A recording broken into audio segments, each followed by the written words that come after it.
This guy made a movie for less than most people spend on a used car. It just made $400 million. The guy who made it, he was working at a coffee shop 2 years ago.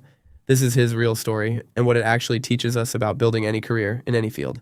By the end of this video, you'll understand the real skills, the real mindset, and the real risks behind stories like this, plus what's changing fast in creative careers because of AI. Curry Barker is 26 years old from Alabama. In 2026, he directed a movie called Obsession. It costs less than $1 million to make. As of today, it's earned over $400 million worldwide. This is genuinely one of the most profitable movies made in years. Here's what the headlines don't always mention. Before Obsession, Barker spent years making things nobody paid him for. This story didn't start in a movie studio. It started on YouTube. Before any of this, Barker met his creative partner, Cooper Tomlinson, in film school. They actually dropped out together to pursue filmmaking on their own terms and started a YouTube comedy channel called That's a Bad Idea. Just making videos, building an audience, learning how to tell a story that keeps people watching. Here's a detail that explains a lot. Barker has been editing video since he was 11 or 12 years old. That means by the time he wrote the Obsession script, he was already thinking like an editor, imagining exactly how each scene would be cut together before it was even filmed. Here's something genuinely surprising. Barker says his comedy background directly trained his horror instincts. Comedy forces you to obsessively study human psychology, why people act the way they do. That exact same skill, understanding people, is what makes a horror scene actually scary instead of just loud.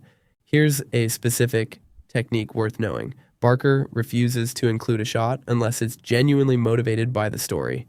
He asks himself, whose perspective is this? Why are we cutting here? A lot of filmmakers cut to something just to tell the audience this will matter later. He deliberately avoids that shortcut. His real turning point started small. He made a short horror film called Milk and Cereal for around $800. That's not a typo. $800. Here's the part that matters. That short film couldn't find a distributor. Nobody wanted to buy it or release it properly. So what did he do? He just put it on YouTube for free. That free YouTube upload is what actually got him noticed. Strong reactions from real viewers caught the attention of people in the industry, not an agent, not a film school connection, just real people responding to real work. A producer named James Harris reached out. He ran a program that gives small amounts of money to promising new filmmakers based on their short films. He'd seen a different short Barker made called The Chair and wanted to fund a feature version of it. Here's a genuinely bold moment. Instead of just accepting the offer, Barker pitched a completely different idea instead. The concept that would become Obsession. The producer wasn't obligated to say yes, he did anyway. Here's an underrated skill in any creative career, knowing how to find and choose the right collaborators. Casting the two lead actors took a long, careful process. Barker specifically needed someone who could believably play both an ordinary, likable person and something much more unsettling. That took real patience to find. Here's something valuable about how he worked with his cast. A lot of the lead performance was built through genuine collaboration, actor and director working together to shape the character, rather than the director just giving orders. That collaborative approach is a real transferable leadership skill. So Barker got the green light to write the script. But here's the thing, he still needed to pay rent. So he kept working his coffee shop job during the day and came home every night to write. This wasn't a full-time dream job yet. It was homework after a shift. Here's the first real skill behind this story. Barker's early comedy videos weren't fancy, but they taught him something crucial: how to hold someone's attention. That skill, storytelling, mattered more than expensive cameras or film school training. Skill 2, resourcefulness. Making a real short film for $800 means learning to solve problems with what you actually have, not what you wish you had. That scrappy, make-it-work mindset carried all the way through to Obsession's tiny $1 million budget. Skill 3, and it sounds simple, but it's genuinely rare, actually finishing things. A lot of people have movie ideas. Barker actually completed his short films, start to finish, even with no money and no guarantee anyone would ever see them. Here's the first mindset shift. When his short film got rejected by distributors, Barker didn't stop. He just changed the plan. Release it free, let real viewers decide if it was good. Rejection was a redirect, not a stop sign. Here's a genuinely risky mindset move. When a producer offered him money for one project, Barker pitched a different idea instead, one he believed in more. That's a real risk. The producer could have said no to everything. He trusted his own instinct anyway. Here's the unglamorous part nobody puts in the trailer. Writing a movie script while still needing a day job to pay rent. No guarantee it would ever get made. Barker kept showing up to write anyway. Night after night, with zero certainty it would work out. Eventually, the script was done and the movie got made on a budget of around $750,000. For context, that's genuinely tiny for a real studio film. Most movies cost tens of millions. Here's a genuinely useful secret Barker has shared. People ask him constantly how a movie made for so little money manages to feel like a huge, expensive production. His answer? Sound. He obsessed over sound design and audio quality, even researching the tiny technical differences between professional microphones as a teenager, long before he had any budget to actually use them. As a teenager, Barker became genuinely obsessed with one question. Why didn't his homemade videos look and sound like real movies? Instead of just accepting the gap, he studied it directly. Lighting, sound, technical craft. That obsession with closing the gap is exactly what let him make a tiny budget feel massive. Here's maybe the hardest skill of all. Barker filmed two completely different versions of one key part of the story, including the version he personally loved most. But after showing trusted people, including his own father, he heard clearly that the other version actually worked better. He listened and changed his mind. That kind of honest self-review is genuinely rare, and it's a skill you can practice at any level. The film premiered at a real film festival in September 2025. Within 2 days, a major movie studio wanted to buy it for around $14 to $15 million. That's the highest price ever paid for this type of film at that festival's history. When Obsession released in theaters in May 2026, something rare happened. Most movies make their biggest money on opening weekend, then drop off. Obsession's second weekend actually grew 30% bigger. That almost never happens, especially for this type of film. Let's sit with this number for a second. A $1 million movie making over $400 million. That means it earned back roughly 400 times what it cost to make. Numbers like that are almost unheard of in the entire movie industry. People are calling this an overnight success story. It wasn't. Before that festival premiere, there were years of unpaid short films, a rejected project, a day job, and a lot of writing nobody was watching yet. The premiere was just the moment the work became visible. Here's something important to say clearly. Skill and hard work mattered enormously here, but so did timing, and so did one specific producer noticing his work at exactly the right moment. Not every talented person gets that same lucky break. This story is real and inspiring, but it's not a guaranteed formula. Here's an honest and important detail.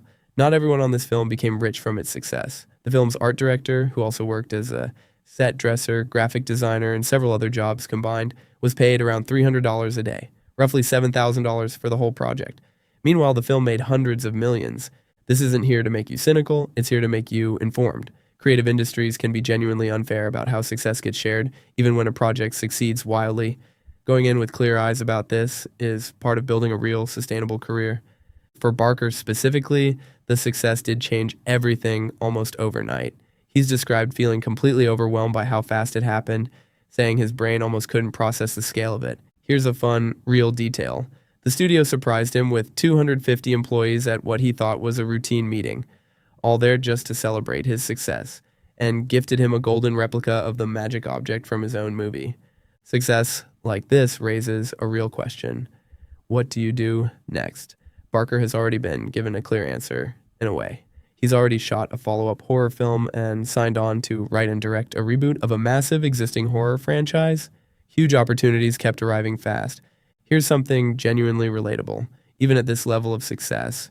When Obsession's opening weekend came in around $15 million, already far beyond what insiders expected, Barker admitted he was still a little disappointed, because he'd secretly hoped for even more. Even huge wins don't fully satisfy an ambitious mindset. That's not a flaw, it's just how drive actually works. Here's where this story connects to something much bigger. The film and creative industry is changing fast right now because of AI. If you're thinking about any kind of creative career, this next part matters. AI tools are already being used in real filmmaking for editing, visual effects, even early script development. Barker's own path, making things cheaply alone, without a big studio, is becoming even more possible now because AI tools lower the cost of making things even further. Here's the exciting part. Tools that used to cost huge studios millions of dollars are becoming available to regular people with laptops. Someone in their bedroom today has access to creative tools that would have seemed impossible 10 years ago. But here's the honest catch. If everyone has access to the same AI tools, the tools stop being what makes you stand out. The thing that matters more than ever is exactly what got Barker noticed in the first place. Genuine storytelling skill and a distinct voice nobody else has. So, what skills actually matter more now, not less? understanding what makes people feel something, knowing how to structure a story so it keeps someone watching, having a genuinely original idea worth telling in the first place.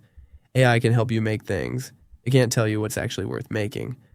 Notice something about Barker's whole story.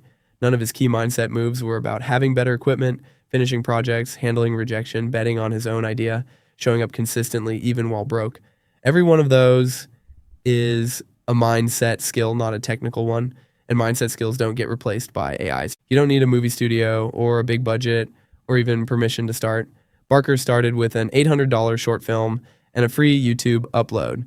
Whatever your version of that is, start there with what you actually have right now. Remember skill 3 from earlier, actually finishing what you start. This matters more than almost anything else on this list. A finished small project beats an unfinished big dream every single time because only finished things can actually be seen by anyone.